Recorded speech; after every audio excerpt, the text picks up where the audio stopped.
John Philip Santos came to Houston last summer to interview me for the Sydney, Australia event on quantum aesthetics. I knew one thing very clearly and almost instantly. I knew that John should not have been interviewing me. I should have been learning from John. I feel the same way about Sebastiano, who's about to speak. This is a man whose intellectual and spiritual generosity is astonishing, as you are about to see. Seb, as I know him, is an Italian-Argentinian musician, author, and scholar. He studied social sciences at the Buenos Aires and Argentine Catholic universities. His musical accomplishments are well beyond what many of us outside that professional world can imagine, what I can imagine anyway. These are captured in the title, Maestro. In a single insufficient line, Seb is music director of the National Congress Chamber Orchestra and artistic director of the Latin American Orchestra Conducting Academy. As a researcher of impossible phenomena, Seb has a quarter century of experience. He is the author of 100 papers and articles. His UFO-related books include The City of the Blue Flame, The Lords of Uritorco, and most recently, Project Erks, which have taken on an international presence as they have been published in Argentina, Chile, Spain, and Italy.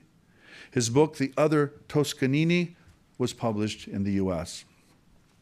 I first encountered Seb as an email on September 23rd, 2020, when this stranger wrote to ask if I would write a preface for a book he was editing on an Argentinian paranormal hotspot.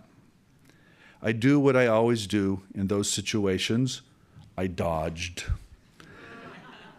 I explained to this stranger that it all sounded wonderful, but that my high school Spanish was long gone and that I am a hopeless American monolingual in what I will generously call late midlife. That did not work. Not only did Seb insist, he immediately translated large chunks of the book so that I could get a solid sense of what the authors were up to and write an adequate preface. He guilted me out, essentially. Seb also introduced me to his Argentinian colleague, Juan Acevedo, whom we invited for this event, but could not be with us here this weekend, but who I am sure we will see and hear much more of in the future. So an email led to a friendship, which led to another friendship, and someday to a kind of shared thought that will hopefully reach not only across the Americas, but also across the Atlantic to Spain and Italy in particular. Finally, I believe I landed last night in a restaurant on a single word that captures Seb's courage, capaciousness, generosity, and pure intellectual mischievousness. That word is irreverence. Friends, please welcome the happy and always passionate irreverence that is Sebastiano. Thank you.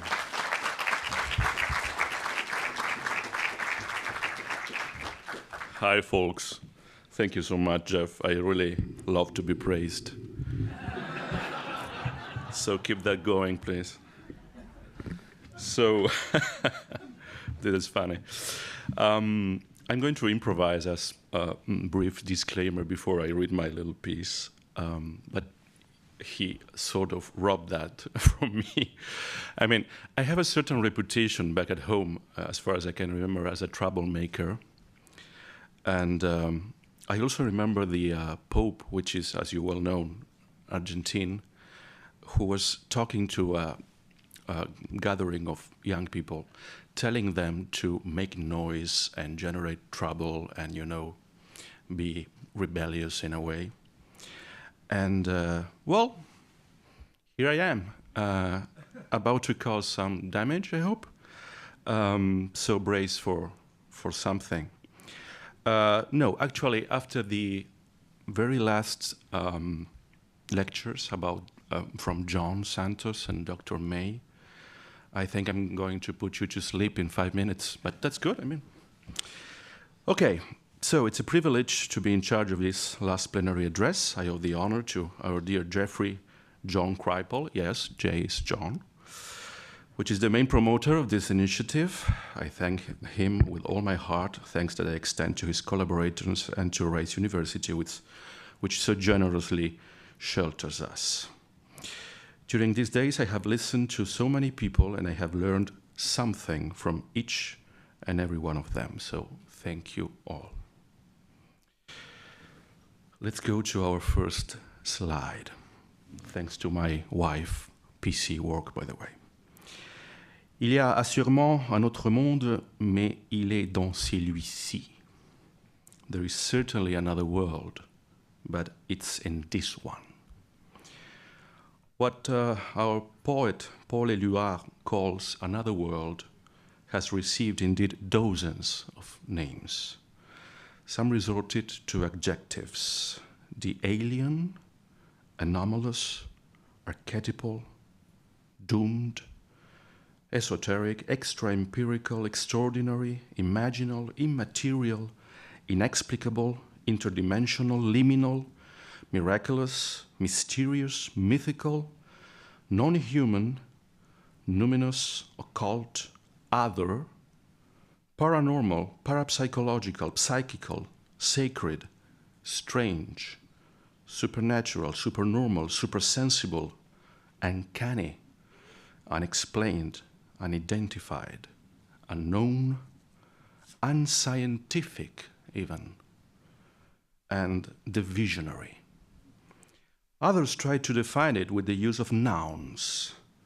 Here the list is somewhat shorter, but even more frightening. Consciousness, cosmos, existence, flip, life, magic, mind, phenomenon, reality, religion, self, soul, spirit, transcendence, universe, world, even, why not, God. Some writers gave it suggestive proper names.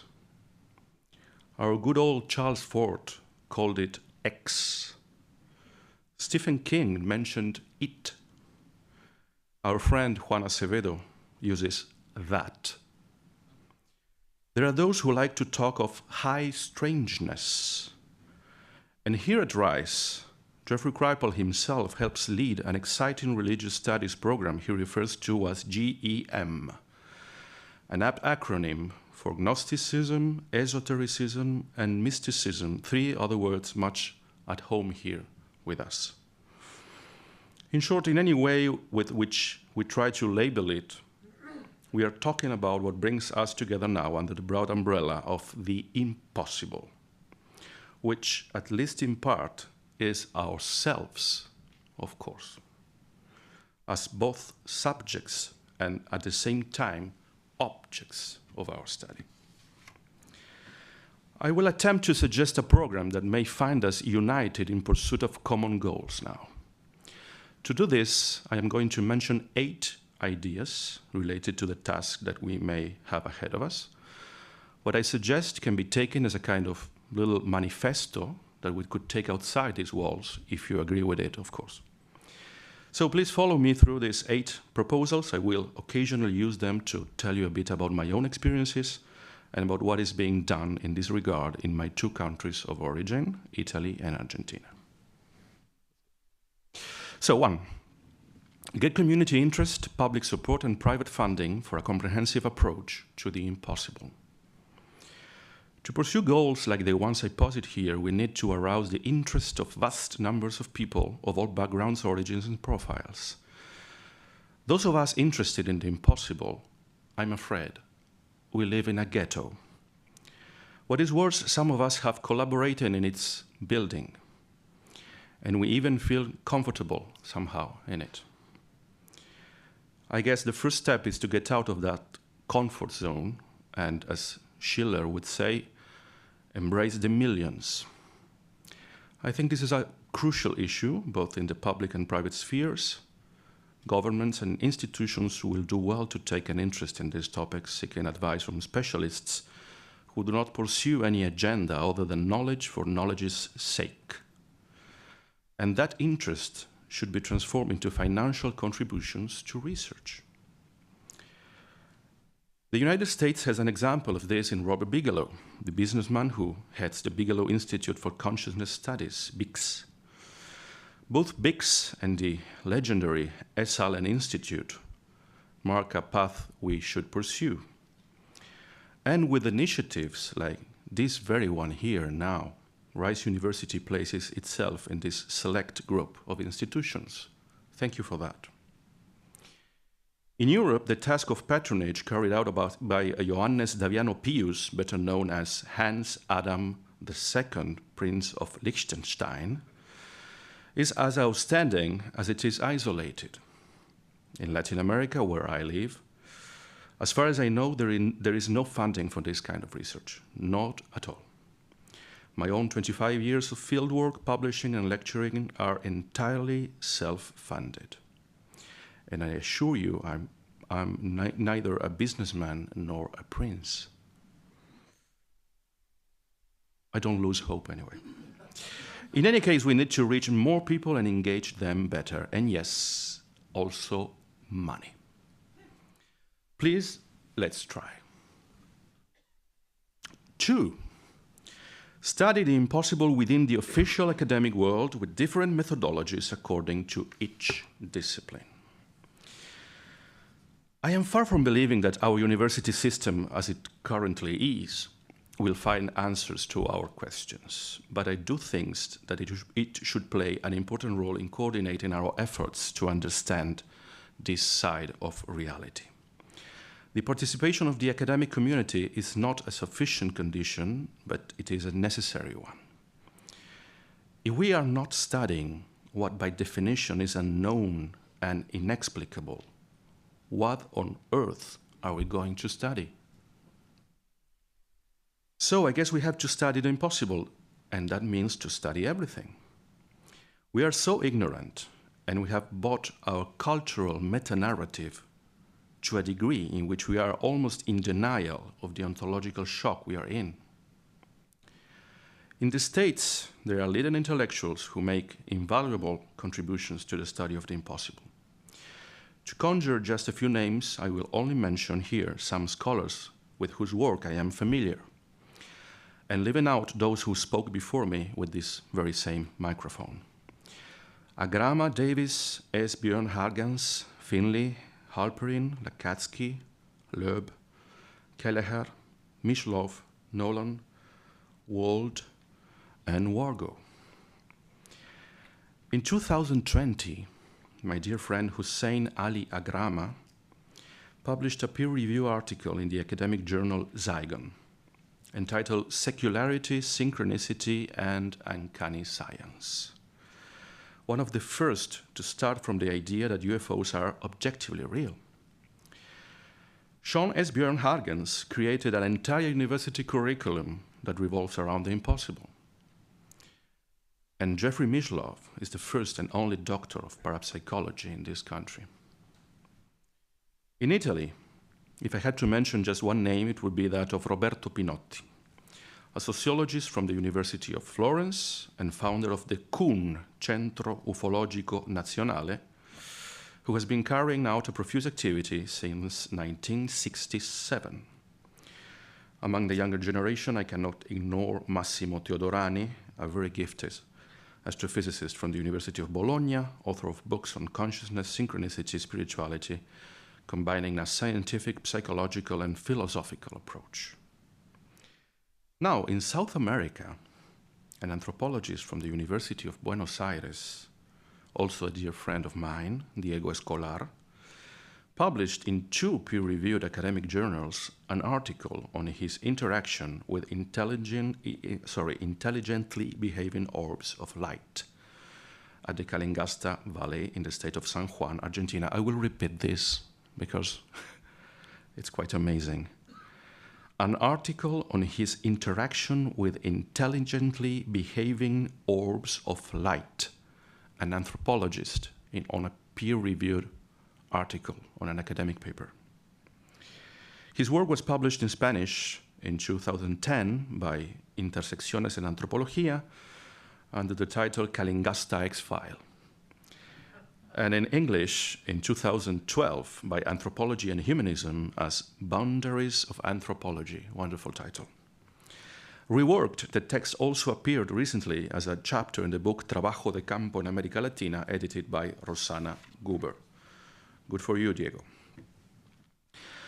I personally edited this book Jeff was mentioning, a volume entitled Proyecto Erks Project, dedicated to the Mount Uritorco hotspot, which brings together contributions from 12 university intellectuals: a psychologist, a computer scientist, a psychiatrist, a sociologist, an arts historian, that would be me, an osteopath chiropractor, a cultural anthropologist, an archaeologist, a philosopher, a historian, a pedagogue, and a transpersonal anthropologist. This work was published in Santiago de Chile and Buenos Aires with this wonderful foreword by Dr. Kripal. This is the only book of these characteristics to be published in Argentina and South America so far. So right now we have far more questions than answers, that's for sure. The university system is one of those places from which to ask these questions. So please, let's try. 3. Disseminate the studies of the impossible and take them to the mass media in a credible way. If many initiatives should start from the academy, most of them should be filtered to society as a whole, through informative books and journalistic reports. In both cases, a mixture of rigor and content and simplicity in form should prevail, I think. Too often we have seen university isolating itself as an exclusive bastion of elite intellectuals, forgetting that it has to serve its community.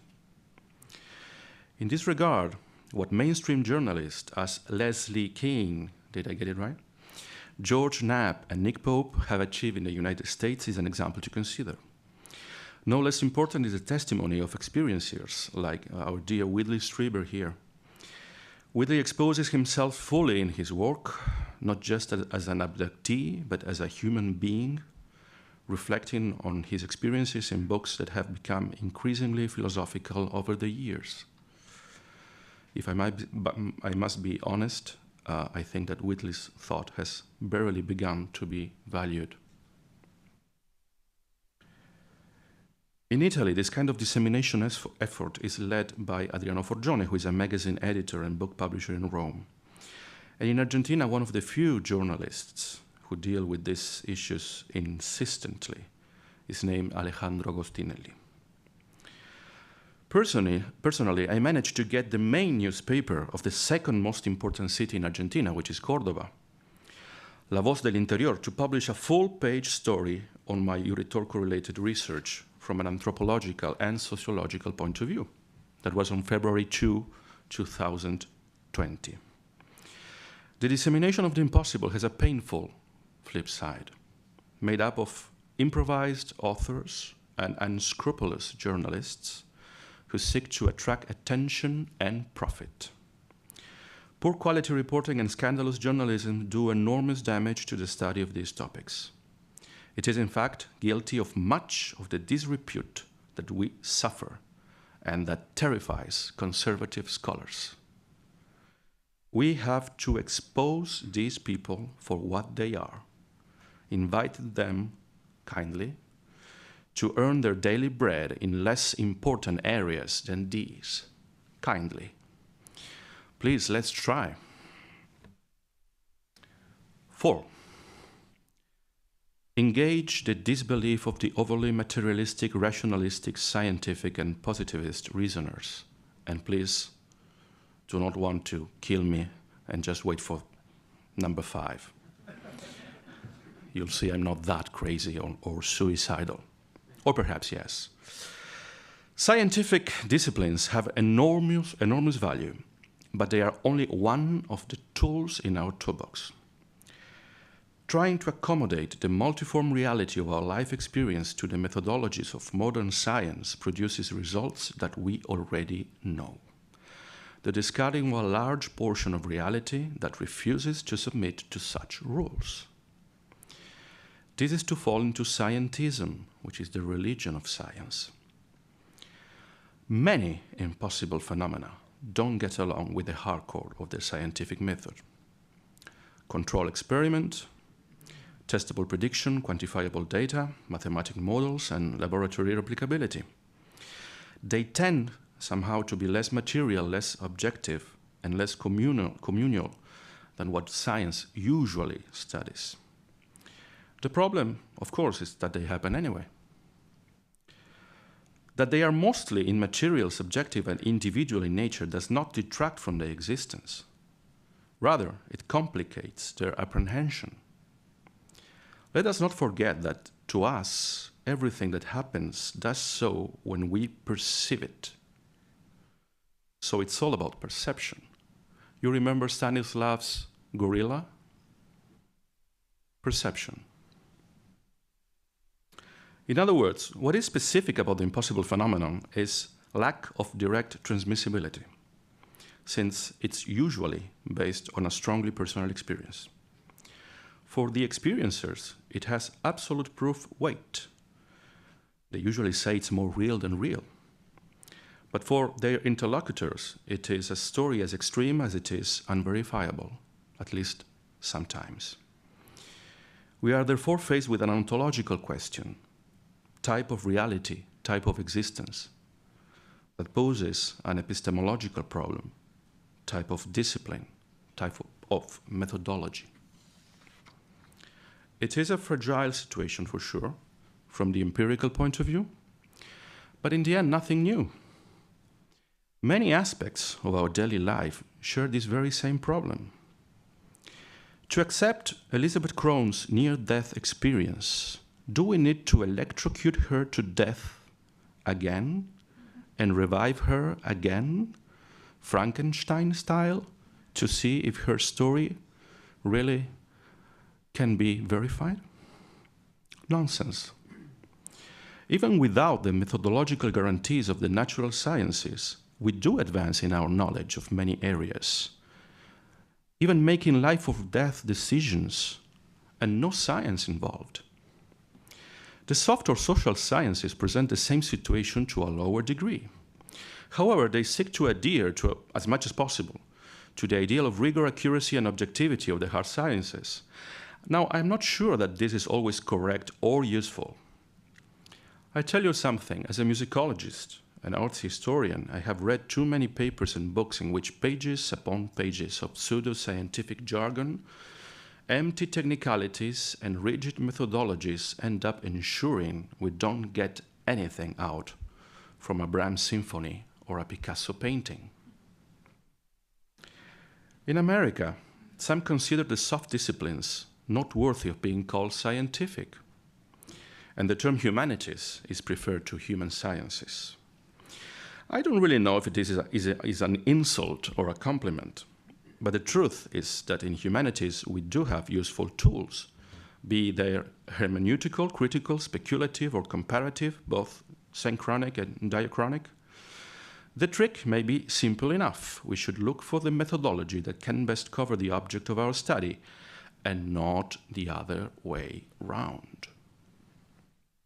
I think that hard sciences can contribute to the study of the impossible, and I am sure that soft sciences can make important contributions.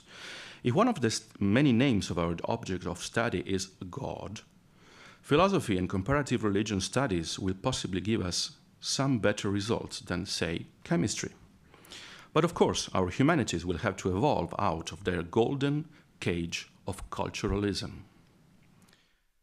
In any case, anchoring oneself to the linear causal physicalism of science when studying the impossible, I think it did not work well up until now and produce a kind of professional debunkers we don't really need.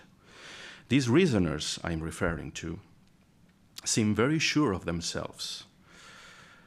But new discoveries require a much more flexible approach, curious attention, an open mind, and a lot of creativity, not just science.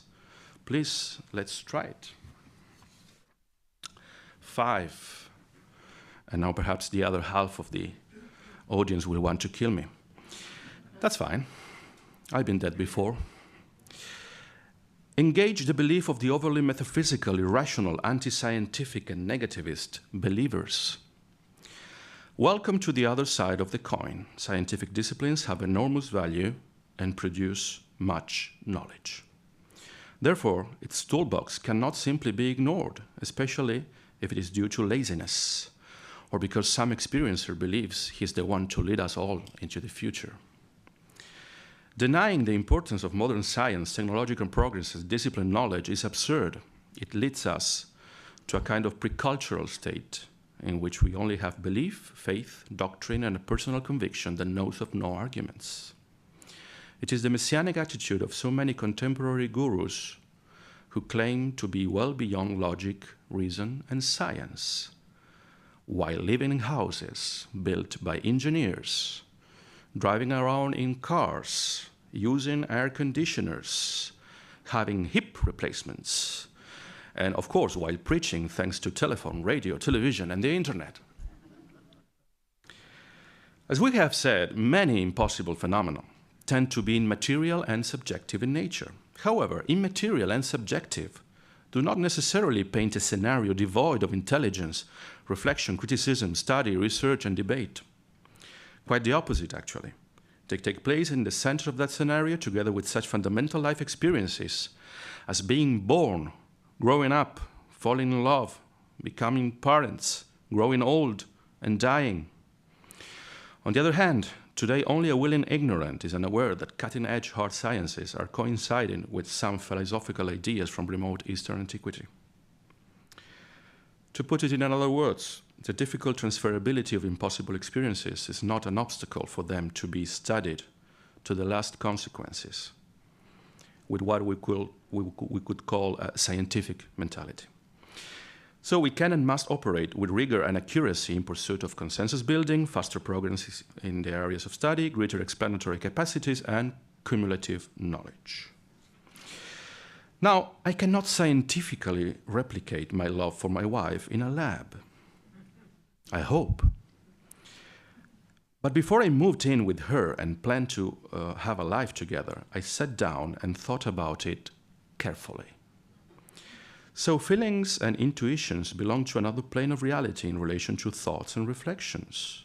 But as any psychologist knows, they are compatible and they should work together.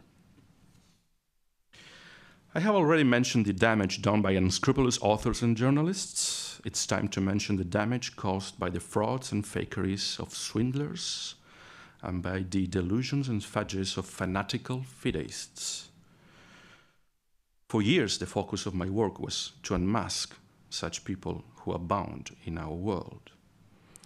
If anchoring oneself to the most rigid methodologies of science may be no good, ignoring millennia of culture and centuries of science, I think is also no good. I don't think we need new prophets. The believers I am referring to seem too sure of everything, exactly as the reasoners I mentioned. So maybe we should all try to be a bit scientific, a bit philosophic, and a bit artistic, like that guy named Leonardo da Vinci. Please, let's try. 6, consolidate a scientific and epistemological paradigm shift already underway in the hard sciences in line with what Kuhn theorized. So one way to foresee the future is by looking at the past, in my opinion. I think Thomas Kuhn did that back in 1962. That's the year of the founding of Esalen, by the way, and the year of Jeff's birth. So many meaningful synchronicities do happen. That was the year in which Kuhn published The Structure of Scientific Revolutions. You are very aware of this book, of course. I think Kuhn's time has come, although perhaps not in the way he imagined. I understand that such a forward jump in paradigm could be paired with a backward jump in paradigm. In 1871, Giuseppe Verdi perceived how troubled the musical world of his time was, said, "Let's go back to the old and it will be progress." Torniamo all'antico e sarà un progresso. And perhaps he was right, and not only regarding the arts. If such a critical mass of unexplained phenomena forces us to complete a paradigm change at an epistemological level, and if we need to turn to new disciplines, perhaps it's not that crazy to first look to the past in search of what we used to know and maybe have forgotten. Now be patient with me, very patient, as expressing this idea will take a few minutes. Some of the ancient cultures had as their founding pillars the belonging of man to nature, his being a social animal, considering our planet a living being, the communion with the universe, mankind's dialogue with the gods, a spiritual way of being initiated into the mysteries of knowledge, and a philosophical way of teaching. In short, a cosmic gnosis, which today we can only in part glimpse. This and other intellectual and spiritual values, after millennia of development, reached their apex with the episteme of Socrates, Plato, and Aristotle, with nuances and contradictions that we don't have the time to pursue here, of course. It was, without a doubt, a world very different from ours, as the surviving text, artifacts, and buildings tells us. However, in a relatively short time, between the first millennium before Christ and the 7th century of the Common Era, the expansion from the Middle East of the three Abrahamic religions took central stage, reducing to a bare minimum the mysteries of paganisms, the ways of Gnosticism, and a certain kind of philosophy as the main way of seeking knowledge. From my personal point of view, the Middle Eastern religions we inherited from Father Abraham were one of the reasons we forgot much of the Greek episteme. Also, this new religio repositioned us in the universe, from coexisting with a long list of gods, demigods, and spirits, with diverse interests and often in conflict with each other, we became the kings of the planet and the sovereigns of matter, in addition to the main link between nature and the only God. By doing this, we lost contact with some of the impossible things that yet continued to coexist with us, below us, next to us, above us, and I'm afraid, in us. The next historical step, that of secular scientia, was no less revolutionary. Starting in the 15th century, in an even shorter period of time, European science occupied the central stage held by Near Eastern monotheisms until the Middle Ages, with Copernicus, Bacon, Galileo, Descartes, and Newton. Those very great men and their very great successors, thanks to whom I was able to fly from Buenos Aires to Houston, did not bury religio, but they ended up erasing almost all visible traces of the oldest past. Scientia and religio win over episteme and gnosis. So Latin beats Greeks. So far anyway. All of this leads us closer in time and space. 2022, America. Here we are positing the need for a new form of science, perhaps the science of the future. Nietzsche would say, I bring you the super science, the Überwissenschaft. In any case, a framework of disciplines that does not have the social sciences, humanities, philosophy, and arts as decorative appendage, but rather as its core. It would not surprise me if the gnosis and the episteme of antiquity had much to do with this. I certainly hope so, and could coexist with some of the main ideas of the great religions and with the advances of Newtonian science. I like to think that while we will continue to use the latest version of WhatsApp, we'll once again interact daily with the gods, demigods, and spirits with whom we live. The new scientific paradigm must be better than the current one, in the sense of being able to broaden our horizon of knowledge, but that doesn't mean that it will be omnipotent, infallible, or universally applicable. Actually, it may start from the founding principle of not being that.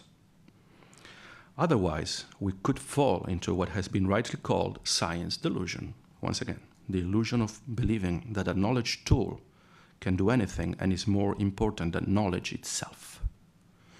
Please, let's try it. 7. Seek a cognitive and ontological paradigm in which sapiens embraces a radical environmentalism and the impossible as possible. Rethinking science in specific terms will also imply rethinking the way we reason, the very structure of our thought, as individuals and above all as Western society. Sadly, I have just told you the bad news.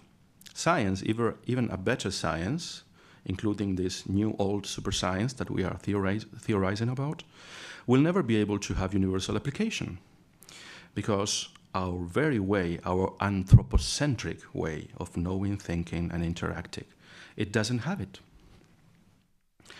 It is not just about going back to the initiatory spiritual and philosophical knowledge developed in antiquity up until the very first centuries of the Common Era. Nor is it only about placing our religions and sciences in a different place. I think we will need to consider other forms of Sitz im Leben, different ways of facing the world around us. We should be willing, perhaps, to consider that such world is not a mere set on which we act out the plate of our existence, but rather a whole to which we are inextricably united. And I want to be very emphatic on this, that we should immediately stop damaging. Examples of alternative approaches are at our fingertips. Native Americans had, and to some extent still have, a way of living with the world that has little to do with the living in the world of Westerners. We are so conditioned now by utilitarian logic and accumulation and revenue, and for centuries a tool such money has become the center of our attention instead of a means to an end. Think about it. We want to advance, succeed, conquer, earn, win, accumulate, and rule. And be right, of course. No matter what or how. Nothing new under the sun, of course. Homo homini lupus, as Hobbes wrote.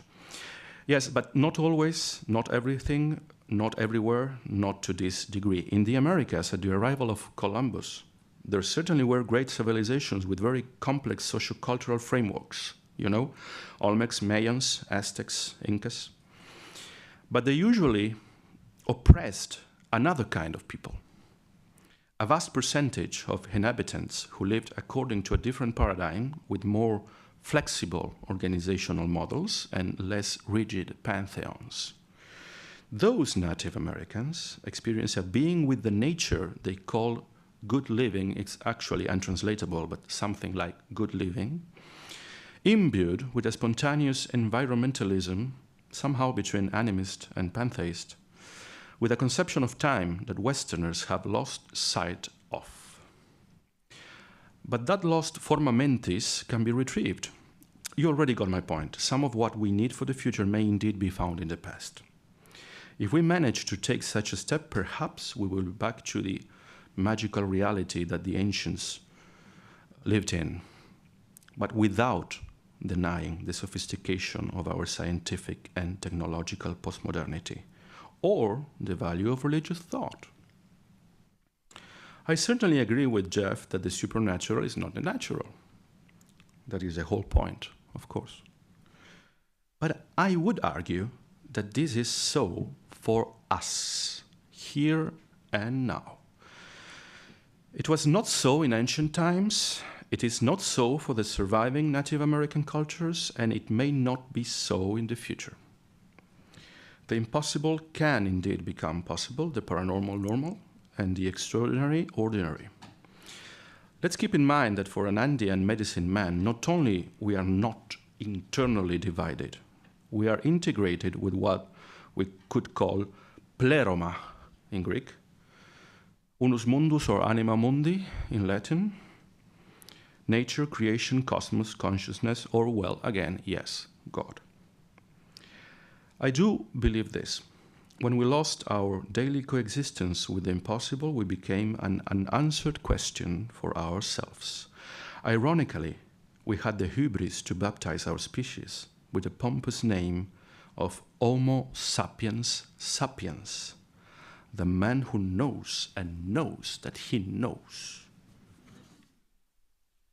Just to be really crystal clear, at no time do I suggest we abandon centuries of science, philosophy, and culture. No way.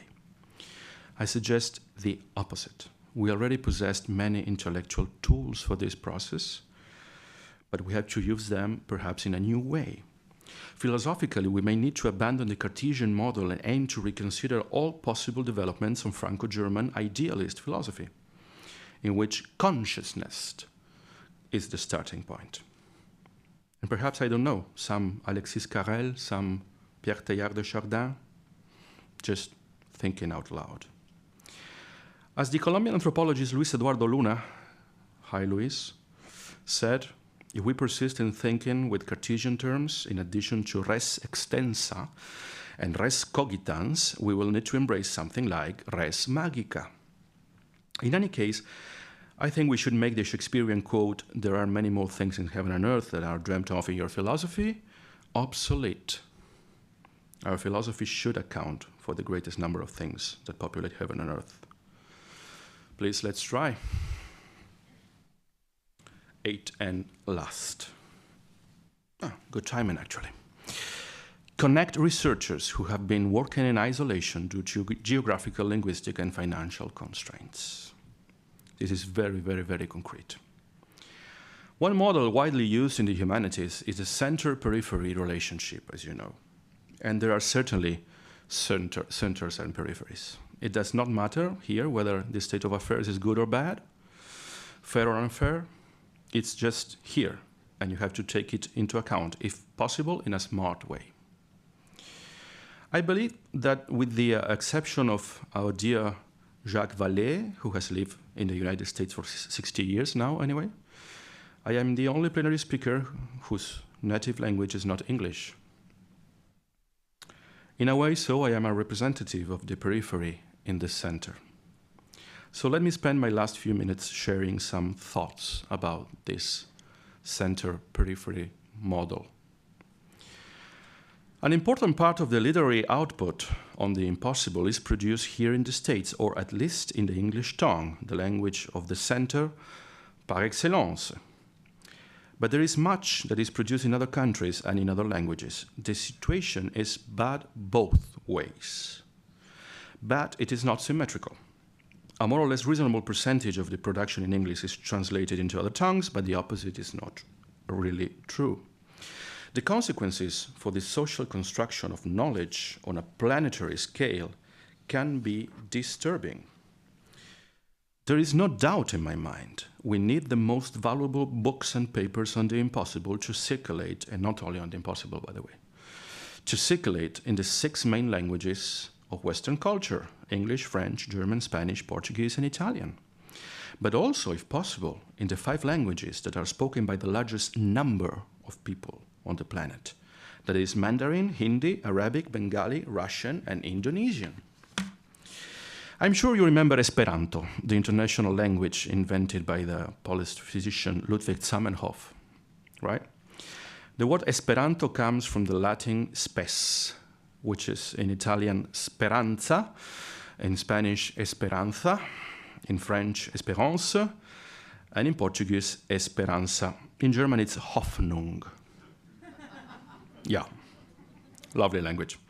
In English, of course, no, I mean it, I love it. In English, of course, it's hope, hope. So it's all about the hope of being able to understand each other.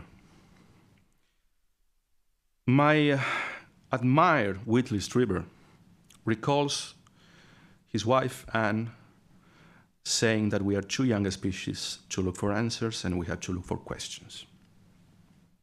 I really agree. But that doesn't mean that while some are looking for questions here, others might have already found them there, or even outline possible answers. I like to speak of what I know firsthand, so I should probably shut up. In South America, and particularly in Argentina, there have been valuable research and theory on the impossible for decades now. I will mention below only some of it, limiting myself to people that committed their efforts to publish books, and we will probably not recognize those names. Psychologist Juan Acevedo and psychiatrist Nestor Berlanda are writing their theory of that, which encompasses everything we call paranormal, working on the interrelation of non-ordinary states of consciousness, near-death experiences, quantum fields, phase experiences, and shamanic lineages. Journalist Alejandro Agostinelli, which I already mentioned, and historian Fernando Soto-Roland have been dealing with the supernatural since the early 80s, advocating a sociological, anthropological, and historical approach that takes time to really materialize in a field full of researchers with the best intentions, but, alas, little methodology. Historian Juan Pablo Bubello and anthropologist Pablo Wright are studying the history of esotericism and minority spiritualities with a special interest in their deployment in today's much troubled and multicultural Argentina.